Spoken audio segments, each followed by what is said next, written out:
Quand on va voir une comédie romantique, on sait bien que l'héroïne va finir avec le beau mec à la fin. Et ce que les gens attendent, c'est de savoir ce qui va se passer entre le point A et le point B. Et je trouve que justement, pour le coup, c'est particulièrement bien réussi.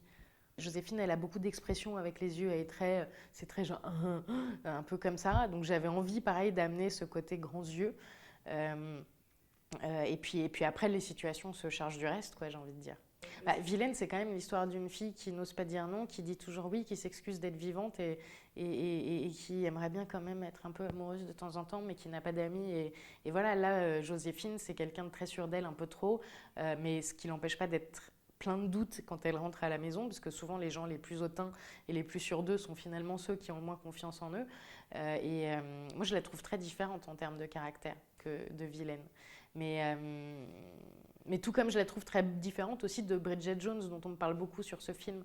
Euh, je trouve que la forme ressemble, puisque c'est une comédie romantique, il y a cette voix off, il y a cette histoire de comédie romantique, d'amour, de rebond, de situations incroyables, de fêtes déguisées, on retrouve plein de points communs. Mais le personnage de Bridget Jones, c'est encore un peu comme Vilaine pour le coup, c'est une fille qui s'excuse d'exister, qui ose rien, qui rougit dès qu'on la regarde et qui n'ose pas dire bonjour aux gens quand elle les croise. Et Joséphine, c'est tout le contraire, c'est-à-dire que c'est une nana sûre d'elle, hautaine, très parisienne et très snob, qui a un avis sur tout alors qu'on lui demande rien et qui au contraire va apprendre à la fermer un petit peu pour mieux écouter ce qu'il y a autour d'elle. Donc pour moi finalement c'est assez opposé comme personnage. Je suis assez impatiente, un peu comme elle.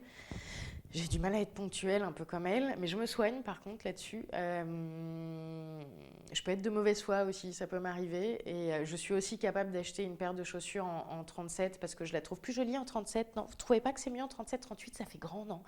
Voilà, je suis capable de m'acheter un vêtement un peu trop petit en me disant non, mais là je vais perdre un petit peu parce que je fais un régime en ce moment, donc je vais la prendre trop petit, mais évidemment je rentrerai jamais dedans.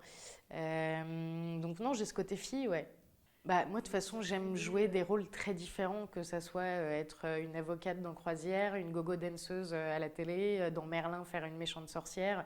J'aime justement avoir joué comme ça avec le déguisement. Et, euh, et effectivement, Joséphine, elle a un côté loseuse, mais elle l'assume pas du tout ce côté loseuse. Et puis surtout, je trouve qu'il y a aussi, je trouve qu'elle représente bien la femme de 29 ans trois quarts, si je peux me permettre.